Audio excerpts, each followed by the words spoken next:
Então você abre a sua Bíblia rapidinho, aí, livro dos Juízes, capítulo de número 6,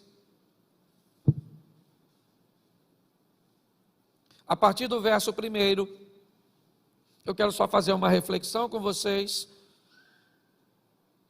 até porque eu acho que o ambiente aqui bíblico é bem parecido com tudo aquilo que nós estamos enfrentando, então eu vou ler bastante, mas vou falar pouquinho.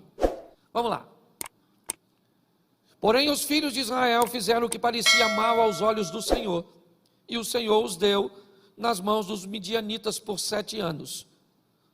Prevalecendo a mão dos midianitas sobre Israel, fizeram os filhos de Israel para si, por causa dos midianitas, as covas que estão nos montes, e as cavernas e as fortificações.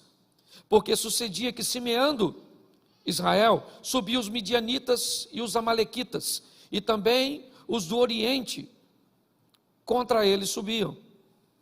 E punham-se contra eles em campo e destruía a novidade da terra até chegarem a Gaza, e não deixavam mantimento em Israel, nem ovelhas, nem bois e nem jumentos, porque subiam com os seus gados e tendas, e vinham como gafanhotos, e em tanta multidão, que não se podiam contar, nem a eles, nem aos seus camelos, e entravam na terra para destruir.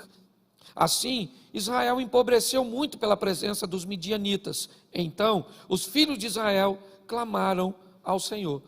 E sucedeu que, clamando os filhos de Israel ao Senhor por causa dos midianitas, enviou o Senhor um profeta aos filhos de Israel, que lhes disse: assim diz o Senhor Deus de Israel, do Egito eu vos fiz subir e vos tirei da casa da servidão, e vos livrei da mão dos egípcios e da mão de todos quantos vos oprimiam, e os expeli de diante de vós, e a vós dei a sua terra. Então, muda para o 11 aí. Então o anjo do Senhor veio, assentou-se debaixo do carvalho que está em Ofra, que pertencia a Joás a Birezita, e Gideão, seu filho, estava malhando o trigo no lagar, para o pôr a salvo dos midianitas. Feche os seus olhos. Senhor nosso Deus e Pai, em nome de Jesus, nós queremos continuar ouvindo a Tua voz. Fala conosco, usa-me como um canal de bênção nesta hora, em nome de Jesus, amém, glória a Deus, amém. A primeira coisa que eu quero chamar a sua atenção para o texto, é que na maioria dos textos do Velho Testamento, você não vai encontrar nenhuma honra e nenhuma expressão de atividade satânica. Todas as vezes que o mal for aparecer no Velho Testamento, ou a grande maioria deles, você sempre vai ver o Senhor sendo designado como o autor do mal. Isso era uma prática muito comum, certo, no Velho Testamento. O espírito mau que atormenta Saul, ele vem da parte do Senhor. É o Senhor que endurece o coração do faraó, e não há expressão de que quando Moisés desce ao Egito, certo, para negociar com o faraó como um estadista, não há nenhuma expressão de uma ação satânica. Sempre é muito claro no texto bíblico que é Deus que endurece o coração do faraó. Eu confesso a vocês que aprecio muito mais esse cenário do Velho Testamento no que diz respeito a essa tônica do que do Novo Testamento. Eu acho que muitas vezes nós vemos a manifestação direta de Satanás, sim, explícita no Novo Testamento, provavelmente porque o Filho de Deus estava pisando nessa terra. Então, já aqui o Cristo estava pisando aqui, me parece que isso deu margem para que o inimigo também fizesse isso de uma forma explícita e mais clara. Mas eu confesso que a Bíblia nos diz que aqueles que pertencem a Deus, o maligno não lhe toca. Então muitas vezes oferecemos muito crédito ao mal. Muitas vezes nós expomos muito a ação maligna. A Bíblia diz que os anjos do Senhor acampam-se ao redor daqueles que o temem, mas que Satanás está ao derredor. Me parece que o inimigo precisa de um voucher, ele precisa de uma autorização, ele precisa de um ingresso para entrar na nossa família, para entrar nos nossos negócios, porque nós somos capazes de blindar tudo isso, mantendo uma comunhão com Deus, uma afinidade, um estreitamento de relacionamento para com Deus. E nós estamos diante de um texto que fala de uma grande crise, que trouxe medo, trouxe isolamento social. Nós estamos olhando para um texto que descreve muito bem o ambiente que nós estamos inseridos na atualidade.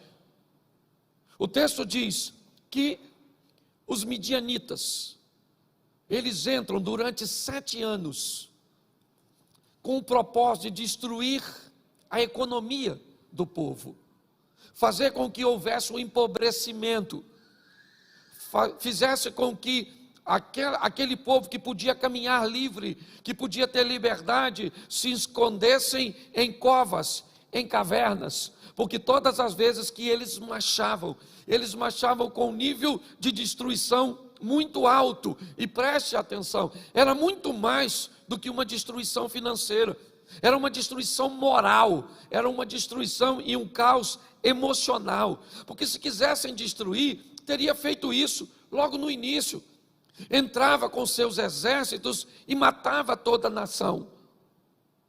Só que eles não queriam matar a nação, eles queriam usar a nação como um subproduto para eles.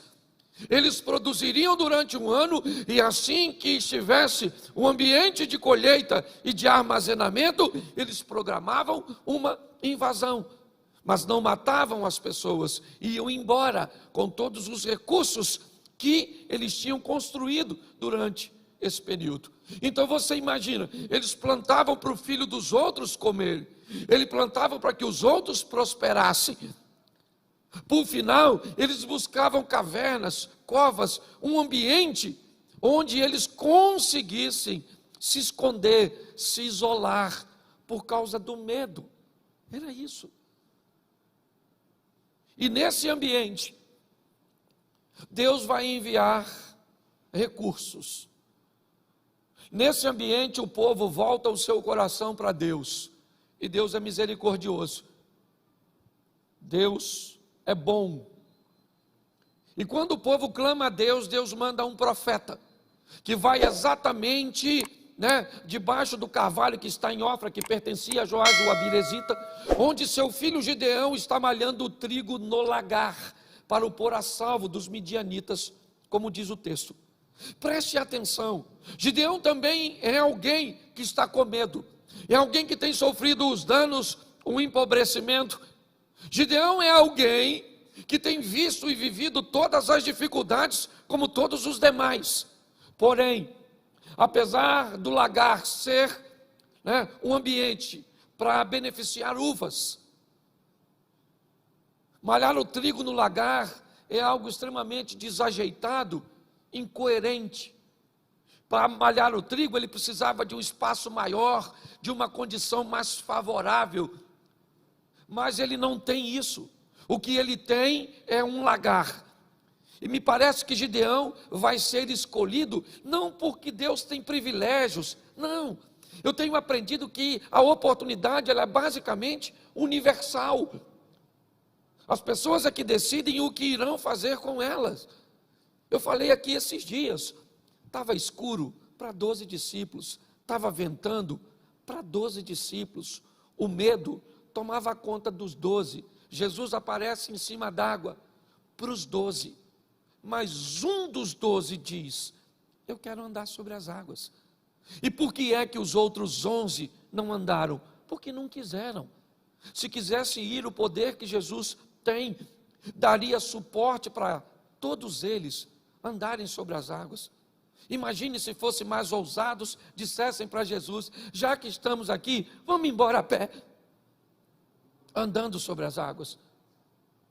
Você vai me convencer que na linha do vale de Elá ou de Socó, onde Davi se predispõe a desafiar Golias, isso não poderia ser feito por nenhum outro soldado de Israel?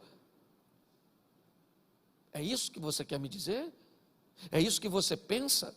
Que se um dos filhos de Saul, ou até mesmo um dos irmãos de Davi, como Eliabe, Abinadab ou Samar, Jonatas, o filho de Saul, que era valente, ou até mesmo Saul, que havia se perdido, se tivesse tomado a posição que Davi tomou na frente de batalha, não teria ele vencido o gigante? Sim, mas por que é que Davi venceu?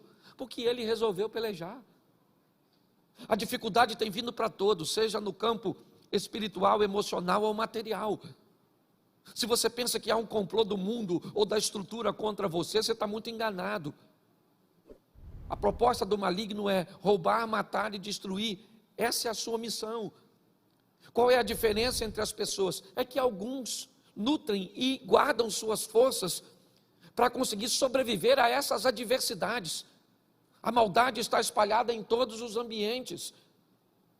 Ah, pastor, mas Jesus vai voltar e tem que se cumprir tudo isso, tem que se cumprir e vai, mas isso não significa que eu que tenho que abrir uma concessão para aceitar tudo isso, de qualquer maneira. Nós somos um soldado de Cristo, enquanto nós pudermos, nós vamos estar lutando contra o sistema. Posso ouvir um amém da igreja? É isso, é assim que funciona. Apesar de todo aperto, de toda dificuldade, de todo ambiente inadequado, Gideão é alguém que está trabalhando, para quê? Para levar recursos para a sua família, num ambiente exposto, não. Ele está num ambiente onde as pessoas não consigam vê-lo, um lagar, um ambiente pequeno, onde seu propósito é malhar o trigo e escondê-lo para alimentar a sua família. Mas os midianitas estão vindo aqui, estão roubando, e já que eles estão roubando, eu não vou produzir, não. Não é assim que funciona. Eu vou continuar produzindo, eu vou continuar fazendo, eu vou continuar lutando, porque aquele que há de vir virá e não tardará. Nós temos que entender que Deus está no controle de todas as coisas. Cuidado com o fatalismo. Mas o anjo vem e conversa com Gideão, e é tão legal nós vermos esse bate-papo, porque o anjo aparece para Gideão e diz: homem valente, o Senhor é contigo. Gideão disse: se o Senhor fosse conosco, por que está nos acontecendo tudo isso? Por que é? Olhe bem, ele continua trabalhando, é verdade, ele continua lutando, mas quando alguém aparece para ele, né, eu não sei se ele conseguiu identificar que era um anjo, mas ele começa a conversar com o anjo e dizer para o anjo, ou para aquele que conversava com ele: se Deus é conosco, por que é que está acontecendo tudo isso sobre nós? Note que a situação emocional, ela também atingiu Gideão. Quando o anjo começa a falar da força de Gideão, ele não está falando da força de Sansão, não. De uma força que se exterioriza para vencer, certo? Para pegar uma queixada, para enfrentar os desafios, para derrubar as colunas do templo. Não, é de uma força interior, de alguém que reúne o restinho de suas forças para plantar e colher em ambiente inóspito, inadequado. É disso que o anjo está falando com ele. Por isso que quando ele é chamado de valente pelo anjo, que consegue ver em Gideão valores que ele mesmo já não consegue enxergar nele. Isso é muito comum na sociedade onde estamos vivendo. Destrua os valores que as pessoas, né, são capazes de enxergar nelas mesmas. Faça com que elas se depreciem. Não goste de seu corpo, não goste de seu cabelo, não goste de seu peso, não goste de suas unhas, não goste de seus olhos, não goste de sua casa, não goste do governo, não goste da polícia, não goste do bairro, não goste de ninguém. Crie um ambiente mental onde a esperança vai embora. Nossa juventude não vai dar em nada. Nossos adolescentes estão se perdendo. Nosso sistema de comunicação está totalmente corrompido. Faça com que as pessoas olhem, esse é o ambiente. Você acha que é diferente daqui para o que nós estamos vivendo agora? Não. Onde nós ligamos e tudo que ouvimos tem a ver com caos, tem a ver com tragédia, tem a ver com problemas, tem a ver com dificuldade. Quando Gideão é abordado por um anjo enviado de Deus, falando sobre uma possível mudança de quadro, Gideão diz: não, se Deus fosse conosco, isso tudo não estaria assim. Deixa eu falar uma coisa para você: Deus está no controle de tudo. Ele é bom e nos dá vitória. Eu aprendi uma coisa: o deserto estava lá. Amaleque, o chefe dos amalequitas, ele planta num ambiente onde não dá nada. Isaac vai plantar perto dos amalequitas, e ali Isaac colhe.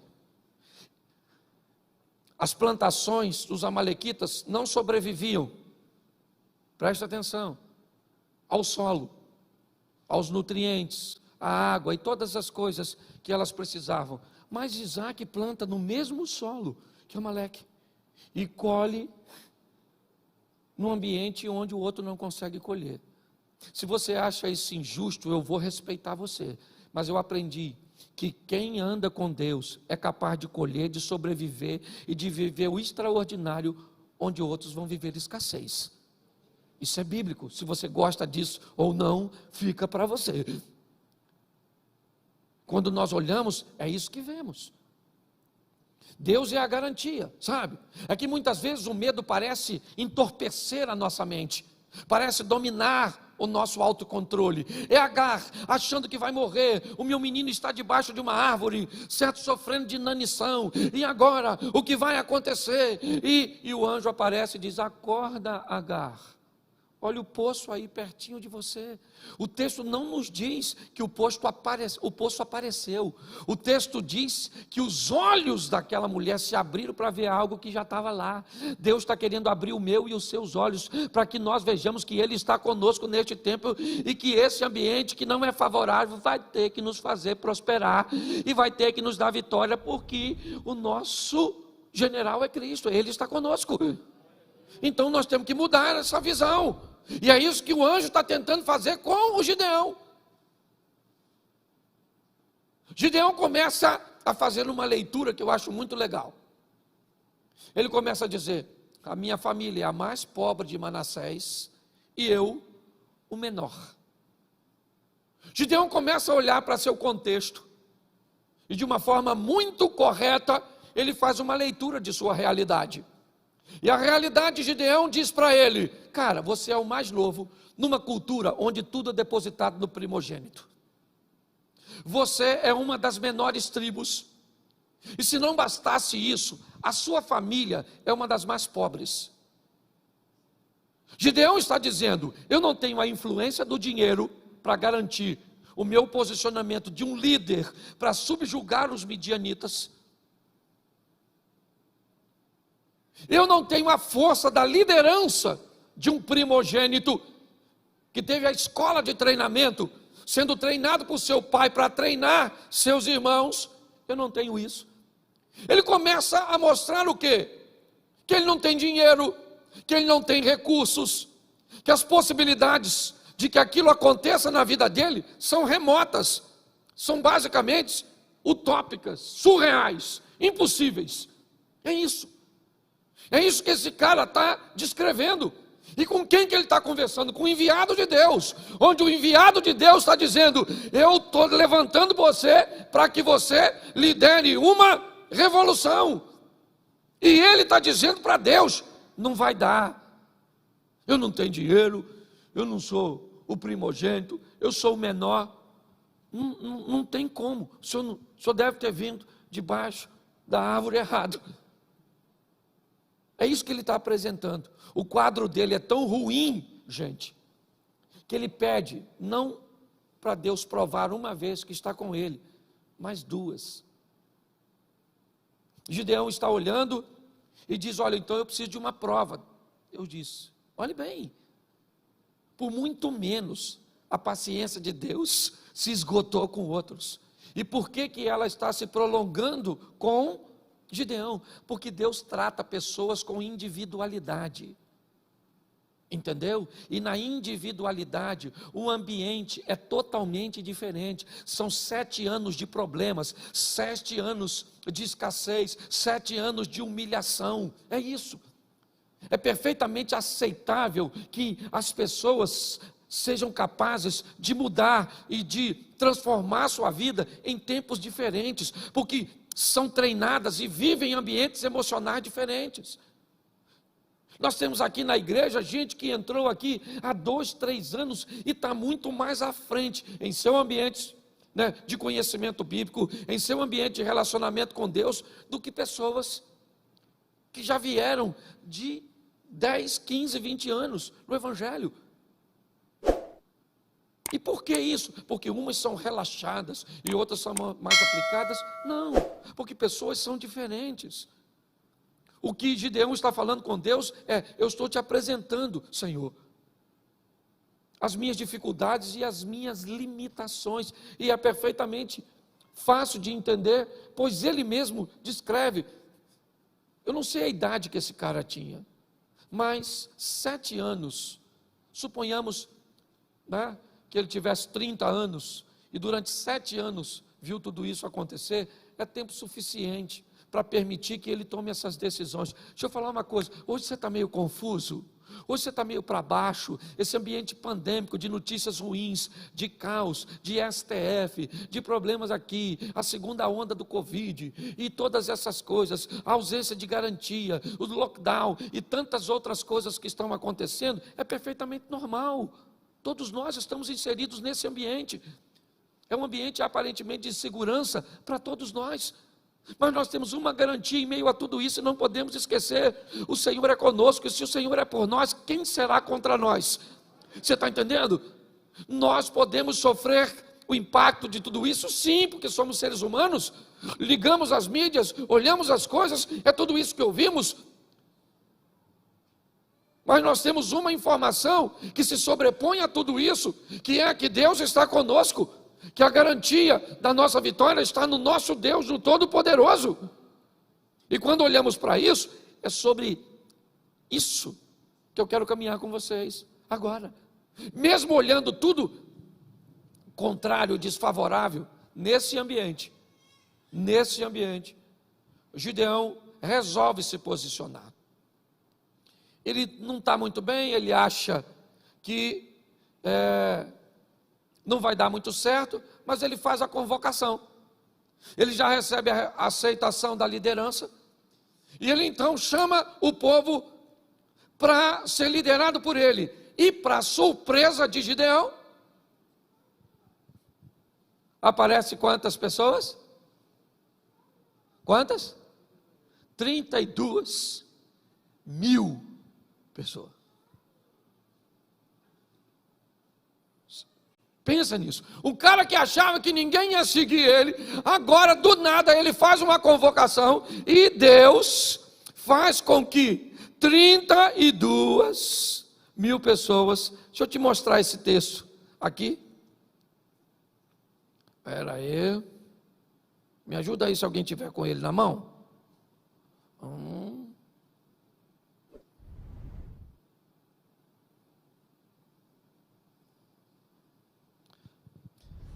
Capítulo 7, verso 3.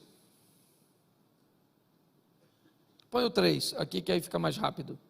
Agora, pois, apregou aos ouvidos do povo, dizendo: quem for covarde ou medroso, que volte e vá-se apressadamente das montanhas de Gileade. Então voltaram do povo, quantos?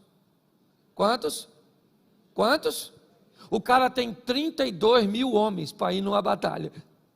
E agora, ele que estava com medo antes, agora ficou corajoso para aceitar o projeto. E quando ele viu aquela multidão de gente, ele falou: agora nós estamos juntos, 32 mil homens. Se eu estava com medo, não estou mais. Aí Deus mexe no medo e diz: pergunta, quem desse pessoal aí que está com medo, mande para casa. Ele deve ter pensado: além de mim? E ele pergunta: quem está com medo pode ir embora. 22 mil, cara. Pensa ele olhando 22 mil, mas ainda sobrou 10 mil, e 10 mil é gente pra caramba, né? Sim ou não? Sim ou não? Mas Deus achou que era muito. Porque não basta ganhar uma batalha, gente, é recuperar a atmosfera de fé no coração do povo. Não é ganhar uma batalha contra os midianitas, contra os moradores das montanhas de Seir, contra amalequitas, contra jebuseus, cananeus, perizeus, heteus, e quem você quiser colocar, gigantes, filhos de Anak, faça o que você quiser, egípcios, assírios, babilônicos. Não é isso. A questão não é ganhar uma vitória, a questão é construir dentro desse povo algo que se perdeu, o comprometimento e a fé no Deus verdadeiro. Quando sobra 10 mil homens, ainda dá para ir, 22, ainda estão indo. E Deus diz: agora leva essa turma para beber água. E eu só tenho mais um processo seletivo. Quem pegar água com a mão e trazer a boca, você separa para um canto, e quem baixar para lamber, para tomar direto, você separa para lá, certo? 300 homens pegaram a água e trouxeram aqui, e 9.700 lamberam. O que Gideão deve ter pensado? Deus vai mandar embora os 300, e eu ainda vou com 9.700.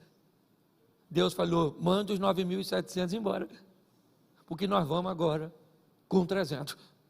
Pô, gente, de 32 mil sobrar 300, me parece que Deus está querendo jogar a fé, que esse pobre coitado está tentando construir de ralo abaixo. A nossa garantia para vencermos as batalhas, por muitas vezes, vão estar em nossas mãos. Isso é verdade. Expertise, nossa preparação, conhecimento, network e tantas outras coisas. Mas tem coisas que as mãos não resolvem, que são os joelhos que vão resolver, que é no altar que se resolve, que é na presença do Eterno e na manifestação de Deus. É assim que funciona. O processo, às vezes, pode ser totalmente resolvido por Deus, como a abertura do Mar Vermelho e até mesmo ao Jordão. Mas chega em determinado tempo que Deus diz, agora não é só comigo, eu derrubo os muros e você entra com os soldados e conquista Jericó. Me parece que é um crescimento, é o que nós precisamos viver com Deus, e grande parte de nós, às vezes me parece que não foi habilitada para isso, não foi habilitada. Entenda, em determinados momentos a chave vira, você precisa ir para a próxima fase, você precisa ir para o novo nível, e algumas pessoas não são habilitadas para ir para o novo nível, sabe? Me parece que é como se chegasse um novo aplicativo ou uma nova versão daquilo que você gosta muito de utilizar, você não tem mais condições de fazer o upgrade, sabe, essa passagem para o próximo nível, para viver o incrível, o extraordinário, o sensacional. É com 300 homens que esse cara vai a uma batalha, não para ganhar a guerra, ela é derrota garantida. O propósito de Deus aqui, gente, é outro, é virar a chave na mente daquele povo, é dizer, a partir de hoje, pode se levantar a Malequita e quem quiser, midianitas, eu vou estar com vocês e eles vão descobrir que se com 300 vocês são capazes de resolver tudo isso, é porque não é a mão de vocês que está dando vitória, sou eu. Nós precisamos colocar isso no nosso coração. A nossa vitória, a nossa garantia, ela vem do Eterno, do Todo-Poderoso. O difícil, o mais difícil hoje, pasme vocês, é criar esse ambiente do up, sabe, essa coisa dessa passagem para o próximo nível, é fazer com que a igreja acredite no que a Bíblia vem dizendo há muito tempo, e pessoas já viveram algo extraordinário e vivem, mas é esse ambiente de caos, deformador, que tem atingido a mente das pessoas. Então passe a canalizar suas forças para a realização de seus projetos, e pare de reunir suas forças para inventar ou para conseguir desculpas para o seu fracasso. Desse ambiente, Gideão ganhou uma batalha, é verdade, mas muito mais que uma batalha cuja qual ele nem teve que pelejar, foi o que aconteceu na mente das pessoas. Nós estamos lutando aqui há muito tempo, para que as pessoas virem a chave. Por isso, a nossa pulseirinha, eu até no banho deixei em casa, Romanos 12:2, certo? Mude sua mente, mude sua vida. Nosso propósito é levar você para a próxima fase da sua vida, mas isso só é possível se você desejar fazer essa transição. Independente do ambiente religioso que você viva, onde Cristo é o Senhor. Eu vi uma frase essa semana passada que gostei muito. Às vezes, terminando o culto ou falando com a internet, nós tínhamos o hábito de dizer, você que está aí, procure uma igreja mais próxima da sua casa. E alguém me corrigiu e me disse, pastor, quando for dizer isso, diga, procure uma igreja mais próxima da sua Bíblia. Porque tem igreja que está mais próxima da sua casa, mas está muito longe da sua Bíblia. Vamos viver uma vida onde o nome do Senhor seja glorificado através de nós, onde a próxima geração, certo, vai até ler a Bíblia, mas muito mais do que ler a Bíblia, ela vai olhar para a nossa vida. Quando Jesus muda a história do endemoniado, Ele não diz, vá para a sua casa e fale para eles o que eu fiz por você. Vá para a sua casa e mostre para eles quão grandes coisas fez o Senhor por ti e como teve misericórdia de ti. 2 anos e meio depois, Jesus volta por Sidom e Tiro, ao território de Decápolis, e 4.000 homens, sem falar mulheres e crianças, estão prontas para ouvir o que Jesus tem a dizer. E o único missionário que ficou lá, Robert, foi um camarada que andava nu, atacava as pessoas, certo? Por quê? Porque ele consegue enxergar valores que nós não conseguimos enxergar. O ano está acabando. É verdade, e Ele ainda pode trazer para a sua vida coisas extraordinárias. Para Deus fazer um milagre, o ano não precisa virar. O que precisa virar é essa chave na sua e na minha mente. Então eu preciso que você fique de pé agora e saia, porque hoje é o primeiro dia da semana e hoje, já é basicamente a última semana.